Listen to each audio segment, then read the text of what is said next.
إن الحمد لله نحمده ونستعينه ونستغفره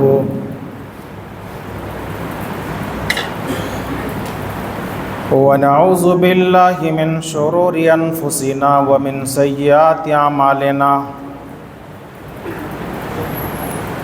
من يهده الله فلا مضل له ومن يضلل فلا هادي له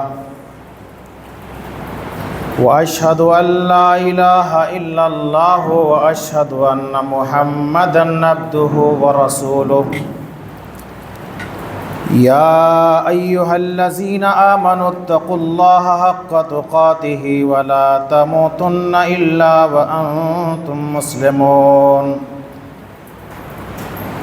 يا أيها الناس اتقوا ربكم الذي خلقكم من نفس واحدة وخلق منها زوجها وبث منهما رجالا كثيرا ونساء واتقوا الله الذي تساءلون به والأرحام إن الله كان عليكم رقيبا يا أيها الذين آمنوا اتقوا الله وقولوا قولا سديدا يصلح لكم أعمالكم ويغفر لكم ذنوبكم ومن يطع الله ورسوله فقد فاز فوزا عظيما أما بعد فإن خير الحديث كتاب الله وخير الهدي هدي محمد صلى الله عليه وسلم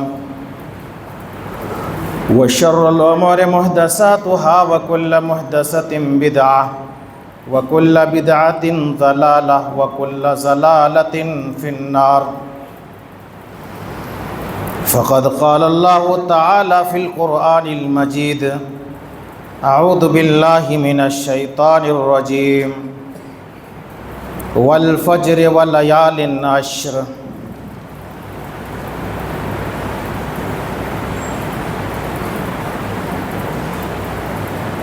پیچھے جو لوگ دیوار سے ٹیک لگا کر کے بیٹھے ہیں ان لوگوں سے گزارش ہے کہ راستہ چھوڑ دیں، آنے جانے والوں کو دقت ہوتی ہے، راستہ آپ چھوڑ دیں اور اپنی اپنی جگہ میں بیٹھ کر کے خاموشی کے ساتھ اطمینان کے ساتھ خطبہ سنیں، کسی قسم کی غیر ضروری باتیں اور لغو کام آپ نہ کریں۔ بارہا دیکھا جاتا ہے کہ خطبہ شروع ہوتا ہے اور درمیان میں لوگ باتیں بھی کر لیتے ہیں، ہنسی مذاق بھی کر لیتے ہیں، ایک دوسرے کو دیکھ کر کے مسکرا بھی لیتے ہیں، ہائے ہیلو بھی کر لیتے ہیں۔ یہ غلط باتیں ہیں، یہ سب لغو ہیں، یہ سب بیہودہ عمل ہے۔ اسی لیے مسجد جمعے کے روز آتے ہیں، جمعے کے دن کی خاص فضیلت ہے، اہمیت ہے۔ اہمیت کو، فضیلت کو مد نظر رکھتے ہوئے ثواب کمانے کی کوشش کریں، نیکیاں حاصل کرنے کی کوشش کریں، نہ کہ جمعے میں آ کر کے آپ گناہ بٹور کر کے چلے جائیں اور لغو کام آپ کر کے چلے جائیں۔ اللہ ہم سب کو عمل کی توفیق عطا فرمائے۔ ہر طرح کی تعریف اللہ رب العالمین کے لیے لائق و زیبا ہے، جنہوں نے ہم سب کو پیدا فرمایا، بہت ساری انعامات سے ہمیں اور آپ کو نوازا، مذہب اسلام جیسی عظیم ترین دولت سے، نعمت سے ہمیں اور آپ کو مالا مال کیا۔ بعدہ درود و سلام نازل ہوں جملہ تمام انبیاء علیہم الصلاۃ والسلام پر۔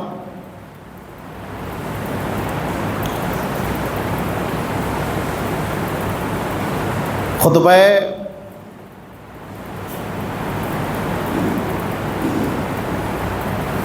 مسنونہ کے بعد قرآن مجید سورۃ الفجر کی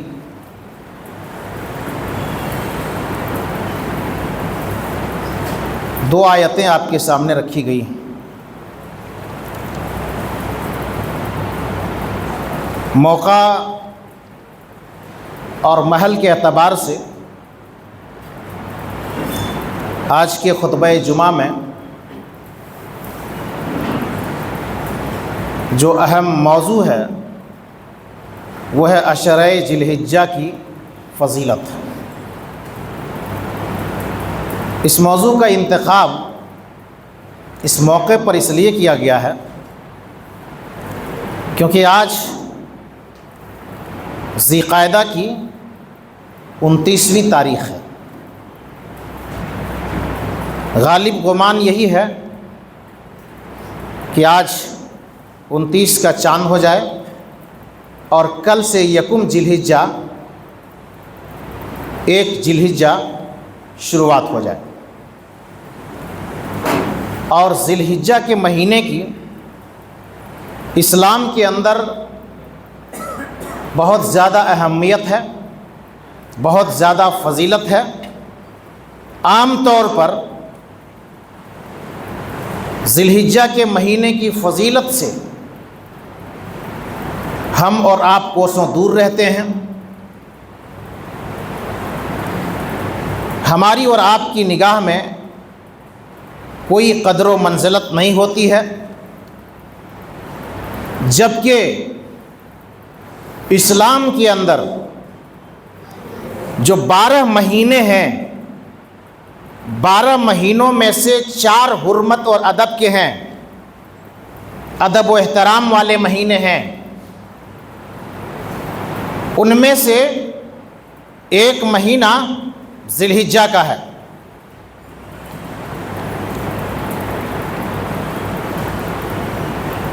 ذی الحجہ کے مہینے کی خاص فضیلت ہے، اور عشرۂ ذی الحجہ یعنی ذی الحجہ کے جو 10 ایام ہیں، خصوصی طور پر 10 ایام کی 10 دنوں کی بہت زیادہ فضیلت ہے۔ قرآن مجید میں اللہ تبارک و تعالیٰ نے اس کا ذکر بھی کیا ہے۔ سورۃ الفجر کو اٹھائیے، اللہ رب العالمین نے فرمایا والفجر ولیال عشر، قسم ہے فجر کی، قسم ہے فجر کی۔ یا فجر سے مراد جو فجر ہے، فجر کا وقت ہے، فجر کی نماز ہوتی ہے، تو قسم ہے فجر کی، ولیال عشر، اور 10 راتوں کی۔ ان 10 راتوں سے جو مراد ہے، جمہور علماء نے، اکثر محدثین نے، اکثر مفسرین نے، عبداللہ ابن عباس رضی اللہ تعالیٰ عنہ نے، ابن جریر رضی اللہ تعالیٰ عنہ نے، اور دیگر صحابہ کرام، محدثین، مفسرین نے جو مراد لیا ہے وہ 10 راتوں سے مراد ذی الحجہ کے 10 ایام ہیں، 10 دن ہیں۔ آپ کو یہاں ایک کنفیوژن ہو سکتا ہے، جو تھوڑا بہت عربی جانتے ہوں گے ان کو تھوڑا کنفیوژن ہو سکتا ہے کہ اللہ تبارک و تعالیٰ نے یہاں پر لیل کا لفظ استعمال کیا ہے، اور لیل کا معنی رات ہوتا ہے، لیل کا جمع ہے لیال، تو اللہ رب العالمین نے یہاں پر فرمایا ولیال عشر، اور 10 راتوں کی، تو اللہ تبارک و تعالیٰ نے 10 رات کا ذکر کیا ہے، نہ کہ دن کا ذکر کیا ہے۔ یہ کنفیوژن ہو سکتا ہے، لیکن میں اس کنفیوژن کو دور کر دینا چاہتا ہوں۔ عربی زبان میں لیل کہہ کر کے دن بھی مراد لیے جاتے ہیں، یعنی دن اور رات کے 24 گھنٹے بھی مراد لیے جاتے ہیں۔ اگر کوئی کہیں جاتا ہے اور کہتا ہے کہ میں وہاں 10 رات رہ کر کے آیا ہوں، تو اس کا مطلب یہ ہوتا ہے کہ 10 رات اور 10 دن بھی رک کر کے آیا ہے۔ 10 رات کا مطلب یہ نہیں کہ رات کو وہاں رکا اور دن کو اپنے یہاں چلا آیا۔ 10 رات رک کر کے آیا ہوں یا 10 رات میں رہ کر کے آیا ہوں، اس کا مطلب 10 دن اور 10 رات بھی رہ کر کے آیا ہوں۔ عرب کے اندر لیل سے مراد جو ہے یوم، لیال سے مراد جو ہے ایام سمجھتے ہیں، اور صحابہ کرام سلف صالحین جو ہے عام طور پر لیل اور لیال جو ہے استعمال کرتے تھے، وہ ایام مراد لیتے تھے، دن مراد لیتے تھے۔ اسی لیے تمام کے تمام محدثین نے، مفسرین نے، سلف صالحین نے جو یہاں لیال سے مراد لیا ہے، رات سے یہاں جو مراد لیا ہے، وہ ہے عشرۂ ذی الحجہ، یعنی پہلی تاریخ سے لے کر کے 10 تاریخ تک قربانی کے دن تک، 1 تاریخ سے لے کر کے قربانی کے دن تک 10 دنوں کی بہت خاص فضیلت ہے، اور اللہ تبارک و تعالیٰ نے قسمیں کھا کر کے اللہ رب العالمین نے اس کی اہمیت کو اور زیادہ اجاگر کر دیا کہ قسم ہے ان 10 راتوں کی۔ اللہ رب العالمین کسی چیز کے بارے میں قسم کھا دے تو اس کی اہمیت بہت بڑھ جاتی ہے، بہت زیادہ ہو جاتی ہے۔ اور احادیث کا اگر آپ مطالعہ کریں گے تو آپ کو اندازہ ہوگا کہ دنیا کے تمام دنوں میں، جو سال بھر کے ایام ہیں، جو سال بھر جتنے دن ہیں، ان تمام کے تمام ایام میں، ان تمام کے تمام دنوں میں یہ 10 دن یہ سب سے افضل ایام ہے۔ یہ کوئی معمولی نہیں ہے۔ پہلے ذی الحجے سے لے کر کے 10 ذی الحجے تک، یعنی قربانی کے ایام تک، یہ 10 دن اللہ کے نزدیک اتنا اہم ہے کہ دنیا کے اندر جو سال بھر کے جو ایام ہوتے ہیں، 12 مہینے کے اندر جو دن ہوتے ہیں، ان تمام کے تمام دنوں میں سب سے بہترین دن اور سب سے افضل دن یہ 10 ایام ہیں، یہ 10 دن ہیں۔ پہلے زمانے میں لوگوں کو بڑی بڑی عمریں ملتی تھیں، لمبی عمر ملتی تھی، 100 سال، 150 سال، کئی 100 سال لمبی عمریں ملتی تھی، عبادتیں کرتے تھے، اللہ کی رضامندی حاصل کرتے تھے۔ لیکن امت محمدیہ کی عمر بہت مختصر ہے، ہماری اور آپ کی عمر بہت مختصر ہے۔ آج دیکھیں گے ایک آدمی 60 سال، 70 سال، 80 سال سے زیادہ زندہ نہیں رہتا، بہت مختصر زندگی۔ لیکن اللہ رب العالمین کا فضل اور احسان ہے کہ اس مختصر سی زندگی کے اندر اللہ تبارک و تعالیٰ نے ایسے ایسے لمحے ہمارے اور آپ کے لیے رکھ دیے ہیں، ایسے ایسے ایام مقرر کر دیے گئے ہیں، اور ایسی ایسی راتیں اللہ نے مقرر کر دی ہیں، ایسی ایسی گھڑیاں اللہ نے مقرر کر دی ہیں کہ ان ایام میں، ان لمحوں میں، ان راتوں میں، ان دنوں میں ہم اور آپ مختصر طور پر عمل کر کے، تھوڑے سے عمل کر کے لمبی عمر والے آدمی کے برابر ہم اور آپ پہنچ سکتے ہیں۔ مثال کے طور پر رمضان کے اندر لیلۃ القدر کی کتنی زیادہ فضیلت ہے۔ ایک رات، بس ایک رات، 5 طاق راتوں میں سے ایک طاق رات رمضان میں لیلۃ القدر جن کو حاصل ہو جائے، ایک رات اگر حاصل ہو جائے، لیلۃ القدر مل جائے، 83 سال 4 مہینے سے زیادہ افضل ہے۔ یعنی ایک رات اگر مل جائے، وہ لمحہ، وہ گھڑی ان کو اگر مل جائے، تو 83 سال 4 مہینے کی مدت تک ایک آدمی عبادت کرتے رہے، آپ اس عمر کے برابر ایک آدمی اگر جو عمل صالح کرتا ہے، آپ اس کے مقام اور مرتبے تک پہنچ سکتے ہیں ایک رات عمل کر کے۔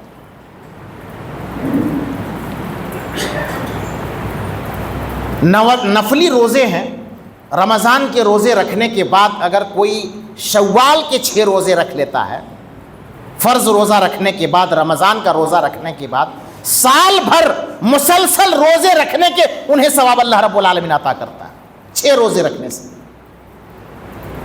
محرم الحرام کا 1 روزہ رکھنے سے اللہ تبارک و تعالیٰ 1 سال کے گناہ کو اللہ تبارک و تعالیٰ معاف کر دیتا ہے۔ اس عشرے کے اندر، ذی الحجہ کے عشرے کے اندر عرفہ کا روزہ 9ویں ذی الحجہ کو رکھا جاتا ہے۔ 1 روزہ اگر آپ رکھ لیتے ہیں عرفہ کا روزہ، آپ کے 1 سال اگلے اور 1 سال پچھلے گناہ کو اللہ رب العالمین معاف کر دیتا ہے۔ بہت ساری مثالیں ہیں، بہت ساری باتیں اس طرح کی ہیں جو آپ سمجھ سکتے ہیں ان باتوں کو سامنے رکھ کر کے کہ اللہ تبارک و تعالیٰ کا کتنا بڑا فضل ہے اور کتنا احسان ہے ہمارے اور آپ کے اوپر کہ اس مختصر سی زندگی میں تھوڑا بھی عمل ہم اور آپ کر لیں، چھوٹے چھوٹے اعمال اگر ہم آپ کر لیں تو اللہ تبارک و تعالیٰ بڑے بڑے ثواب ہمیں عطا کرتے ہیں، بڑی بڑی نیکیاں عطا کرتے ہیں۔ حضرت جابر رضی اللہ تعالیٰ عنہ حدیث کے راوی ہیں، ابن حبان کے حوالے سے حدیث ہے، امام البانی رحمہ اللہ نے اس حدیث کو صحیح کہا ہے۔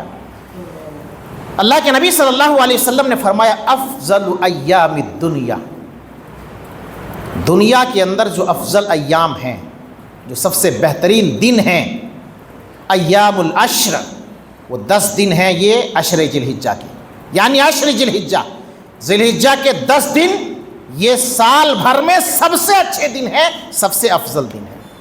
اور ایک حدیث میں آپ کو سناؤں، صحیح بخاری کے اندر بھی امام بخاری رحمہ اللہ نے اس حدیث کو نقل کیا ہے، اور امام احمد بن حنبل رحمہ اللہ نے اس حدیث کو مسند احمد کے اندر نقل کیا ہے۔ عبداللہ ابن عباس رضی اللہ تعالیٰ عنہ حدیث کے راوی ہیں، کہتے ہیں ما من ایام العمل الصالح فیہا احب الی اللہ من ہذہ الایام، نیک اعمال کے اعتبار سے، عمل صالح کے اعتبار سے ان ایام میں اللہ تبارک و تعالیٰ کے نزدیک نیک عمل کرنا سب سے زیادہ محبوب ہے۔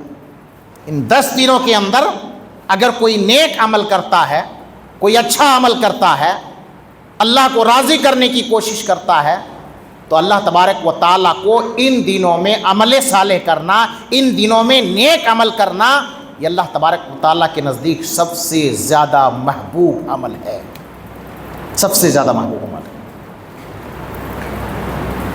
صحابہ نیکیوں کے بڑے حریص ہوتے تھے، ہمارے جو اسلاف تھے نیکیوں کے بڑے حریص ہوتے تھے، ہماری اور آپ کی طرح نہیں ہوتے تھے کہ سن لیے باہر جا کر کے بھول گئے، کریں نہ کریں کوئی فرق نہیں پڑتا ہے، عمل کریں نہ کریں کوئی مطلب نہیں رہتا ہے۔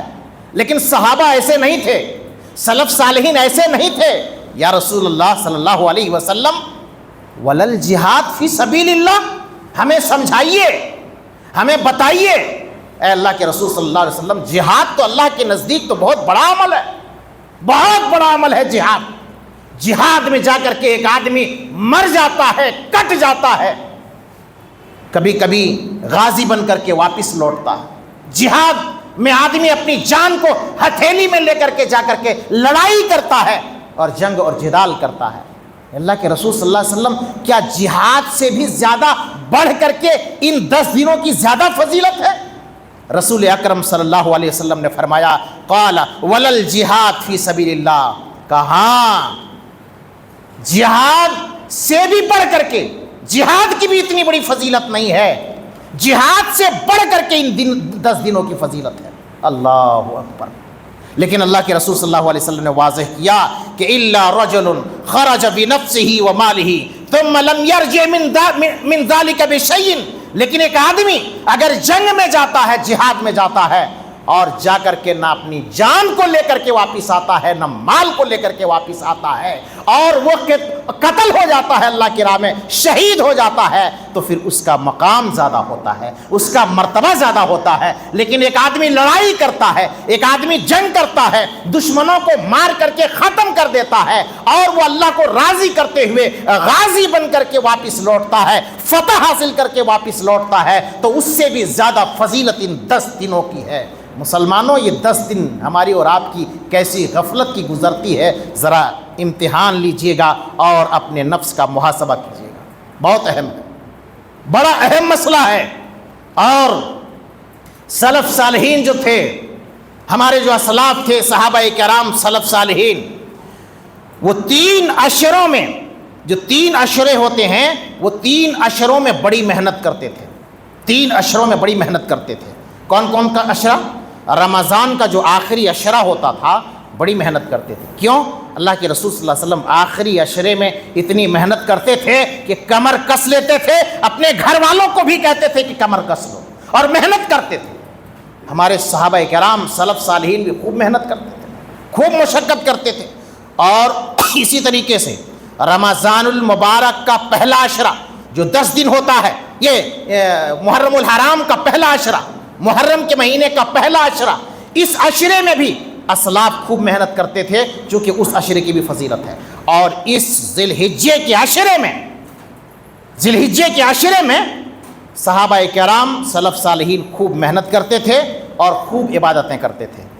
ان ایام میں حافظ ابن حجر رحمہ اللہ نے فتح الباری کے اندر لکھتے ہیں کہ ان ایام کی خصوصی طور پر فضیلت اس لیے ہے کہ ان ایام میں بہت ساری عبادتیں جمع ہو جاتی ہیں، مثلا نماز، روزہ، صدقہ، حج، قربانی وغیرہ سارے کے سارے نیک اعمال بیک وقت جمع ہو جاتے ہیں. یہ دوسرے دنوں کے اندر دوسرے ایام میں ایسا نہیں ہوتا ہے، لیکن ان دنوں کے اندر بہت سارے نیک اعمال جو ہوتے ہیں وہ جمع ہو جاتے ہیں، ایک جگہ جمع ہو جاتے ہیں. اس لیے ہمیں اور آپ کو صحابہ کرام اور سلف صالحین کے منہج پر چلتے ہوئے، ان کے نقش قدم پر چلتے ہوئے ہمیں اور آپ کو ان عشروں کا خصوصی طور پر اہتمام کرنا چاہیے. آئیے دیکھتے ہیں کہ عشرہ ذی الحجہ جو آنے والا ہے، 1 تاریخ سے لے کر کے 10 تاریخ تک چاند دکھے گا. پہلی تاریخ ہوگی، 10ویں تاریخ قربانی کے دن تک. ان 10 دنوں کے اندر کون سا عمل ہم اور آپ کریں؟ آپ کے ذہن میں ایک بات آتی ہوگی کہ اتنی زیادہ فضیلت ہے، تو کوئی نماز ہے، کوئی عبادت ہے، کوئی اذکار ہے، کوئی خاص عمل ہے؟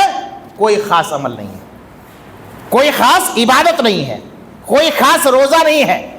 کچھ چیزیں ہیں جو میں آپ کو بتاتا ہوں کہ ان دنوں میں ہمیں اور آپ کو کرنا کیا ہے.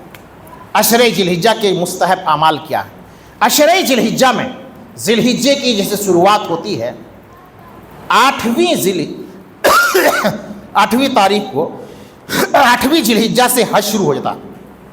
8ویں ذی الحجہ سے حج شروع ہو جاتا ہے، حج کی شروعات ہو جاتی ہے. حج اور عمرے کی ادائیگی اسی عشرے سے لوگ کرنے لگتے ہیں، شروعات ہو جاتی ہے. حج اور عمرے کی ادائیگی کرتے ہیں. اور حج اور عمرے کی ادائیگی کے تعلق سے اللہ تبارک و تعالیٰ نے قرآن مجید کے اندر کیا فرمایا؟ سورۃ البقرہ پڑھیے، آیت نمبر 196 میں اللہ رب العالمین نے فرمایا وَأَتِمُّ الْحَجَّ وَالْعُمْرَةَ لِلَّهِ، اللہ کے بندو حج اور عمرہ کو اللہ کی رضا کے لیے پورے کرو. حج کرو تو اللہ کو راضی کرنے کے لیے، عمرہ کرو تو اللہ کو راضی کرنے کے لیے، دنیا کو دکھانے کے لیے نہیں. وَأَتِمُّ الْحَجَّ وَالْعُمْرَةَ لِلَّهِ، حج اور عمرہ یہ اللہ کو راضی کرنے کے لیے، خالص اللہ رب العالمین کے لیے. یہ حج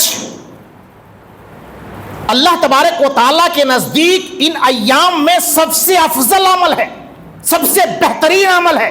اللہ رب العالمین جسے توفیق دیتا ہے وہ حج کو جاتے ہیں، عمرہ کرتے ہیں، حج کرتے ہیں، اور حج اور عمرہ کے ذریعہ اللہ تبارک و تعالیٰ کو راضی کرنے کی کوشش کرتے ہیں. اور رب ایسے بندے سے اتنا راضی ہوتا ہے. اللہ کے نبی صلی اللہ علیہ وسلم نے فرمایا العمرۃ الی العمرۃ کفارۃ لما بینہما، ایک عمرہ سے دوسرے عمرے کے درمیان جتنے بھی گناہ ہوتے ہیں اللہ تبارک و تعالیٰ ان کے گناہوں کو معاف کر دیتا ہے. یہ عمرے کی فضیلت ہے. اللہ نے اگر کسی کو مال دیا ہے تو عمرہ کرتے رہنا چاہیے، دکھاوے کے لیے نہیں، اللہ کو راضی کرنے کے لیے. عمرہ کرتے رہیے. العمرۃ الی العمرہ کفارۃ لما بینہما، ایک عمرہ سے دوسرے عمرے تک جتنے بھی آپ کے گناہ ہیں، کبیرہ گناہ کو چھوڑ کر اللہ سارے گناہوں کو معاف کرتے ہیں. اللہ اکبر.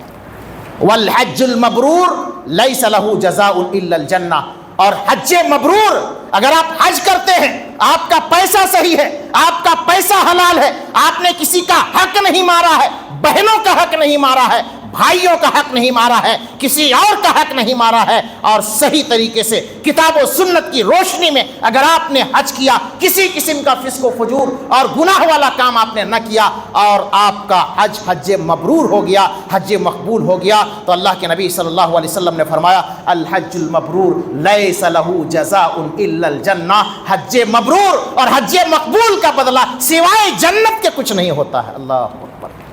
یہ حج کی فضیلت ہے اور یہ عمرے کی فضیلت ہے. حج کوئی سرٹیفکیٹ نہیں ہے دنیا میں دکھانے کے لیے. یہ اللہ کے نزدیک ایسی سرٹیفکیٹ ہے کہ اگر حج مقبول ہو گیا، حج اگر قبول ہو گیا، تو اللہ تبارک و تعالیٰ اس حج کے بدلے میں آپ کو جنت عطا کرے گا. یہ اس عشرے کے اندر یہ عمل کیا جاتا ہے اور یہ خاص عمل ہے. اس عشرے کے اندر کیا جانے والا بہترین عمل حج اور عمرہ. دوسرا ہے روزہ رکھنا. اس عشرے کے اندر عرفہ کا روزہ آتا ہے. نفلی روزے ہیں اور بھی بہت سارے روزے ہیں نوافل کے، لیکن ان دنوں کے اندر ایک عرفہ کا روزہ ہے. اور ابو داؤد کی ایک اور روایت میں ہے، امہات المومنین فرماتی ہیں کہ اللہ کے نبی صلی اللہ علیہ وسلم عرفہ کا روزہ رکھنے کے ساتھ ساتھ یعنی 1 تاریخ سے لے کر کے 9 تاریخ تک مکمل 9 روزے رکھتے تھے، 1 تاریخ سے لے کر کے 9 تاریخ تک۔ مستحب ہے، بہتر ہے۔ اگر کوئی پہلی تاریخ سے لے کر کے 9 تاریخ تک روزہ رکھے بہت اچھی بات ہے۔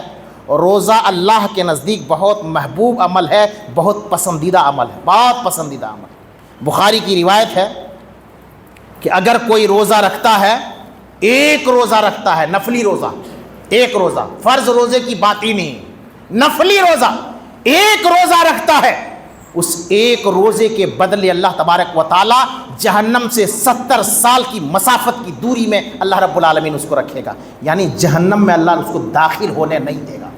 اور ایک دوسری روایت ہے، علامہ البانی رحمہ اللہ نے حدیث کو صحیح کہا ہے، اللہ کے رسول صلی اللہ علیہ وسلم نے فرمایا کہ اگر کوئی 1 روزہ رکھتا ہے اللہ کو راضی کرنے کے لیے، ختم لہ بہا، اور 1 روزہ رکھ کر کے وہ بندہ مر جاتا ہے، ختم ہو جاتا ہے، انتقال ہو جاتا ہے، نبی اکرم صلی اللہ علیہ وسلم نے فرمایا کہ دخل الجنہ، ڈائریکٹ جنت کے اندر داخل ہوگا، ڈائریکٹ جنت کے اندر داخل ہوگا۔ یہ روزہ کوئی معمولی نہیں ہے، فرض روزے کی تو بات بہت بڑی بات ہے، یہ نفلی روزے کی بات میں بتا رہا ہوں۔ 1 روزہ اگر کوئی رکھ لے تو یہ 1 روزے کی فضیلت ہے۔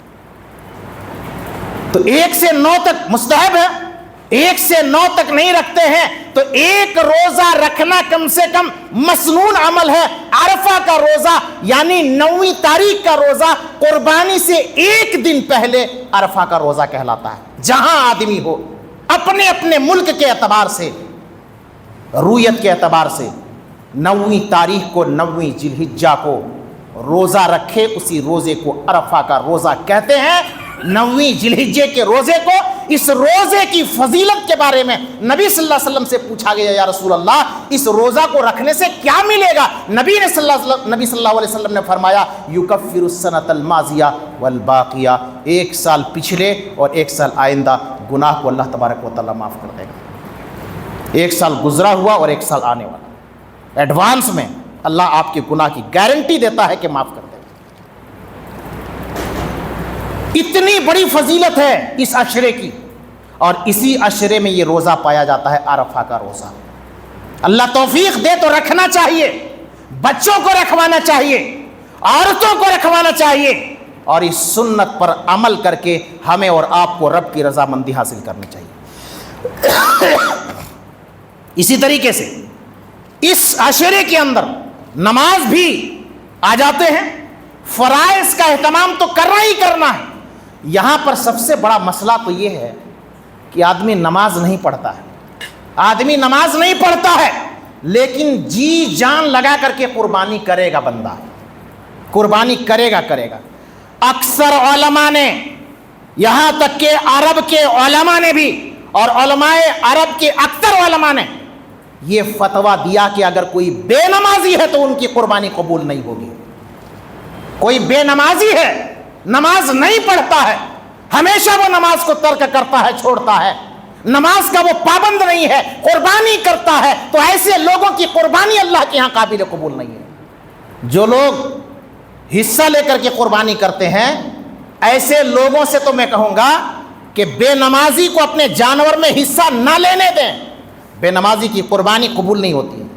ایسے لوگوں کو سبق سکھائیں، آپ کو ہم اپنے قربانی کے جانور میں حصہ نہیں لینے دیں گے، اس لیے کہ تم بے نمازی ہو۔ بے نمازی کافر ہوتا ہے، بے نمازی مشرک ہوتا ہے، بے نمازی کا ہونا ایک سنگین جرم ہے، اور اتنا بڑا مجرم کو ہم اپنے قربانی کے جانور میں شریک نہیں ہونے دیں گے۔ ہو سکتا ہے کہ میرے قربانی کے اندر خلل پڑ جائے، ہم نہیں رکھیں گے تمہیں۔ سبق سکھاؤ ان لوگوں کو۔ ایسے بے نمازیوں کے تعلق سے علماء نے، اہل اسلام نے کہا ہے کہ ایسے بے نمازیوں کو مر جائے تو مسلمانوں کے قبرستان میں دفن بھی نہیں کرنا چاہیے، گاڑ دو کہیں کسی اور جگہ میں، مسلمانوں کے قبرستان میں اسے مت گاڑو۔ گوشت کھانے کے لیے قربانی کریں گے، مزے لینے کے لیے قربانی کریں گے، دنیا کو دکھانے کے لیے قربانی کریں گے، نماز نہیں پڑھیں گے۔ اللہ نے کہا فصلی لربک وانحر، پہلے نماز پڑھو، نماز کی پابندی کرو، پھر قربانی کرو۔ تو قربانی، یہ نماز بھی اس عشرے کے اندر فرائض کا اہتمام تو کرنا ہی کرنا ہے، فرائض کے ساتھ ساتھ نوافل کا اہتمام کرنا ہے۔ کوئی اسپیشل نوافل نہیں ہے، کہ اس عشرے کی اتنی فضیلت ہے، کوئی نماز ہے تو بتائیے، کوئی اور خاص چیز ہے تو بتائیے، کوئی اور روزہ ہے تو بتائیے. نہیں، عرفہ کے روزہ کے علاوہ کوئی روزہ نہیں، اس 9 روزے کے علاوہ کوئی روزہ نہیں. عبادت جو آپ کرتے ہیں وہی ہے، لیکن اور اچھے سے اہتمام کیجیے، فرائض کا اور اچھے سے اہتمام کیجیے. فجر کی نماز کا اہتمام نہیں کرتے ہو تو کرنا شروع کر دو، اسی عشرے سے کرنا شروع کر دو. نوافل کا اہتمام شروع کر دو، اشراق کی نماز، چاشت کی نماز، تہجد کی نماز، تمام نوافل کا اہتمام کرنا شروع کر دو. اپنے رب کو راضی کرنا شروع کر دو، راضی کر لو. ابھی موقع ہے، یہ 10 دن بہت خاص ہے میرے بھائی، 10 دن بہت خاص ہے. چاند دکھا نہیں ہو سکتا، آج دکھ جائے انشاءاللہ. یہ 10 ایام جو آنے والے ہیں بہت اہم ہیں، بہت اہم ہیں، اس لیے قدر کیجیے. چوتھا، اس عشرے کے اندر اللہ کا ذکر کرنا.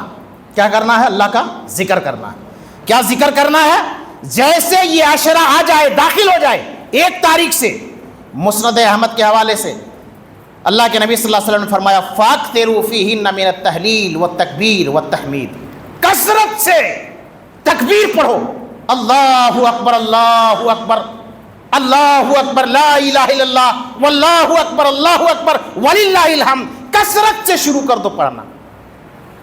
اللہ اکبر، سبحان اللہ، الحمدللہ، لا الہ الا اللہ، سبحان اللہ وبحمدہ، سبحان اللہ العظیم، لا حول ولا قوت الا باللہ. جتنے قسم کے اذکار ہیں تکبیرات کے علاوہ، مسنون جو تکبیرات ہیں، مستحب جو تکبیرات ہیں، تکبیرات کے علاوہ جتنے بھی اذکار ہیں تمام کے تمام اذکار کو پڑھتے رہیے.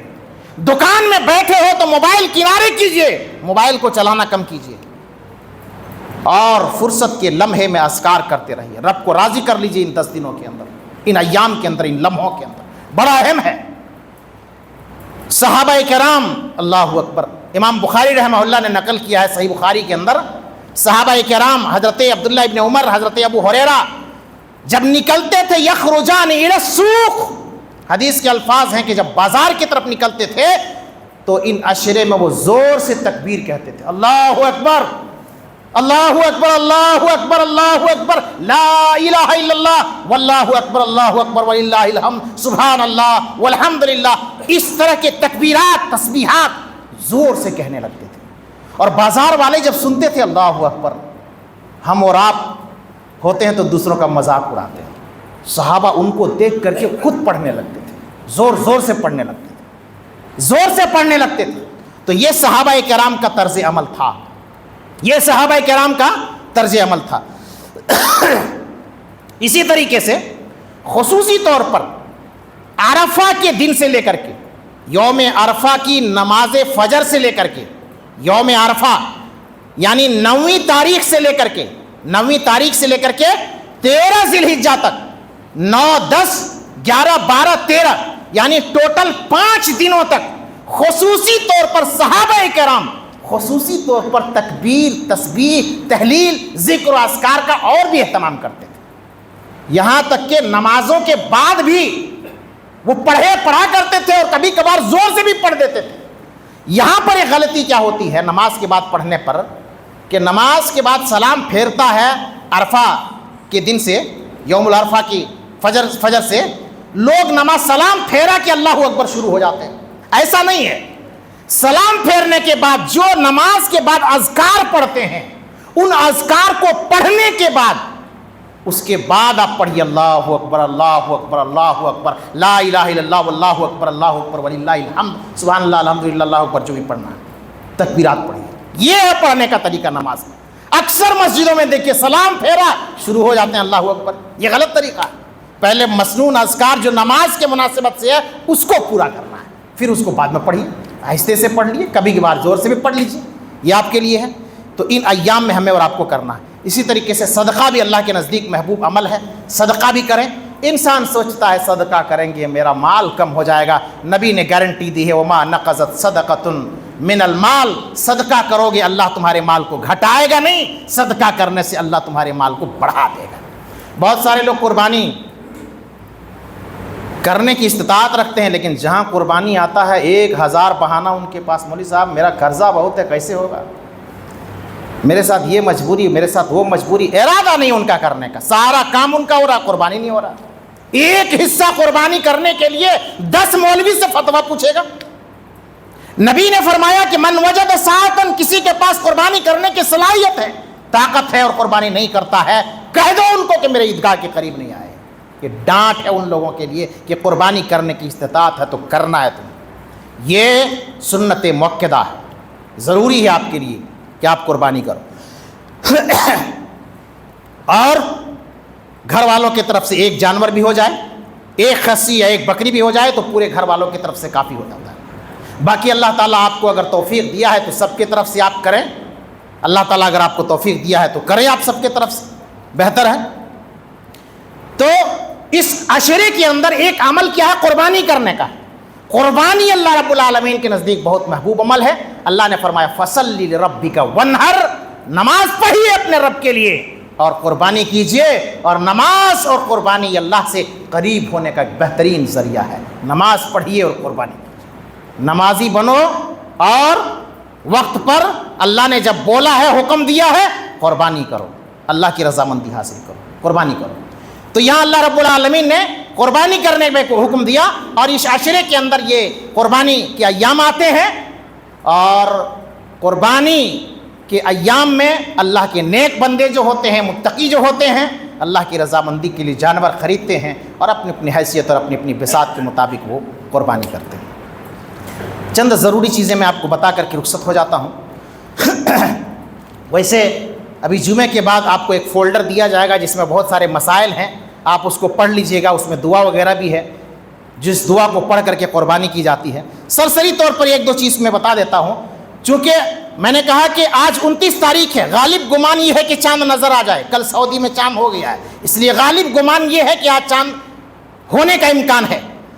تو چاند دیکھنے سے پہلے ہمیں اور آپ کو کیا کرنا چاہیے؟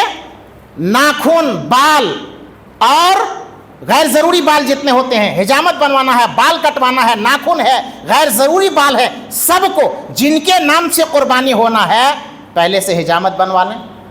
مغرب تک ٹائم ہے آج آپ کے پاس، مغرب کا ٹائم، مغرب سے پہلے تک آپ کا ٹائم ہے، آپ حجامت بنوا لیں، ناخن کٹوا لیں اور غیر ضروری بال صاف کر لیں۔ جن کے نام سے قربانی ہوتا ہے ان کے لیے ضروری ہے، جن کے نام سے قربانی نہیں ہوتا ہے ان کے لیے ضروری نہیں ہے، لیکن وہ بھی اگر ایسا عمل کرتے ہیں تو اللہ ان کو بھی اجر اور ثواب عطا کرے گا، ان کو بھی اللہ اجر اور ثواب عطا کرے گا، قربانی کا بھی ان کو بھی ثواب ملے گا، لیکن ان کے لیے ضروری نہیں ہے۔ ضروری ان کے لیے ہے جن کے نام سے قربانی ہوتا ہے۔ نبی صلی اللہ علیہ وسلم کی حدیث ہے صحیح مسلم کے حوالے سے، اور بھی دیگر احادیث میں موجود ہے کہ ناخن، بال اور حجامت وغیرہ جو ہے سب کچھ جو ہے ذی الحجہ کے چاند سے پہلے آدمی اس کو کلیئر کر لے۔ دوسرا، جانور خریدتے وقت جو ہے اچھے سے دیکھ لیا کریں، جانور بے عیب ہونا چاہیے، عیب دار نہیں ہونا چاہیے۔ سینگ ٹوٹا ہوا، آدھا ٹوٹا ہوا، آدھا سے زیادہ ٹوٹا ہوا ہے، یا عیب دار ہے، لنگڑا ہے اور کانا ہے، کان کٹا ہوا ہے، تھوڑی معمولی چیز ہو، معمولی سا ہو تو کوئی دقت نہیں، معمولی سا سینگ ٹوٹا ہوا کوئی دقت نہیں ہے، معمولی سا کان میں کہیں چھید ہے کوئی دقت نہیں ہے، معمولی سا کٹا ہوا ہے کوئی دقت نہیں ہے۔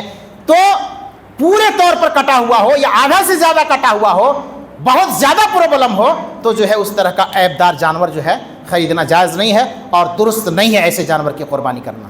اسی طریقے سے دانتا ہوا جانور، اکثر آدمی دھوکہ کھاتے ہیں اس معاملے میں، بنا دانتا ہوا جانور لے لیتے ہیں اور بیچنے والا اس کو ٹوپی پہنا دیتا ہے، 2 سال کا ہو گیا لے جاؤ، اور بیچنے والے فتویٰ اس کو دے کر کے بھیج دیتے ہیں۔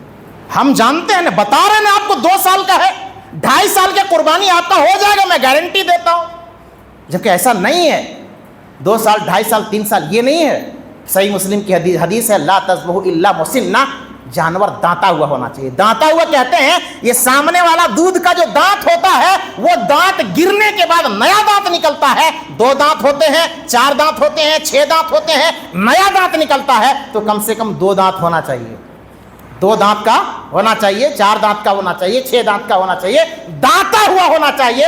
آپ تجربہ کر کے دیکھ لیں گے، جو جانتے ہیں ان کو دکھا لیں گے، اور دانتا ہوا جانور لیجئے گا، بنا دانتا ہوا جانور کی قربانی جائز نہیں ہے، درست نہیں ہے۔ اسی طریقے سے قربانی کے جانور کے تعلق سے ایک اہم سوال آتا ہے ہر سال، قربانی کے جانور میں عقیقہ ہے کہ نہیں ہے عقیقہ، آپ یا تو عقیقہ کیجئے یا تو قربانی کیجئے۔ قربانی الگ ہے، عقیقہ الگ ہے.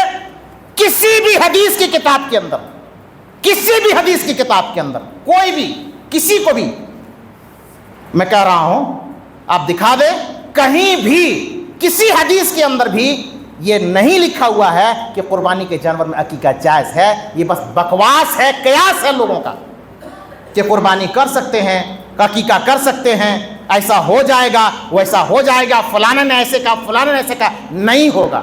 قربانی الگ ہے، عقیقہ الگ ہے، عقیقہ کے مسائل الگ ہیں، قربانی کے مسائل الگ ہیں. اسی لیے حساس ہو جائیے گا، اور قربانی کرنا ہے تو قربانی کیجیے، عقیقہ کرنا ہے تو عقیقہ کیجیے. اور قربانی کے موقع پر جھگڑتے ہیں لوگ، 3 دن کریں گے، 4 دن کریں گے. تو اس مسئلے میں آپ کو واضح طور پر بتا دوں، 3 دنوں کی بھی حدیثیں ہیں، 4 دنوں کی بھی حدیثیں ہیں.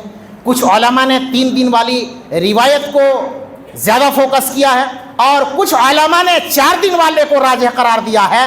دونوں دلیلوں کو آپ پڑھ لیں، اور جس سے آپ کا دل مطمئن ہو، آپ 1 دن 2 دن 3 دنوں تک قربانی کریں. اللہ نے استطاعت دیا ہے تو 4 دنوں تک قربانی کریں. یہ 3 دن اور 4 دن میں جھگڑنے کی ضرورت نہیں ہے. کوئی 3 دنوں تک کرتا ہے تو 3 دن تک کرنے دو، کوئی 4تھا دن تک بھی کرتا ہے تو جائز ہے، درست ہے. احادیث صحیحہ کی روشنی میں یوم النحر پہلا دن ہے، ایام تشریق تینوں دن یہ قربانی کے دن ہے، ذبح کے دن ہے. تو یہ کل 4 دن ہوتے ہیں. تو 3 دنوں کا بھی ثبوت ہے، 4 دنوں کا ثبوت ہے.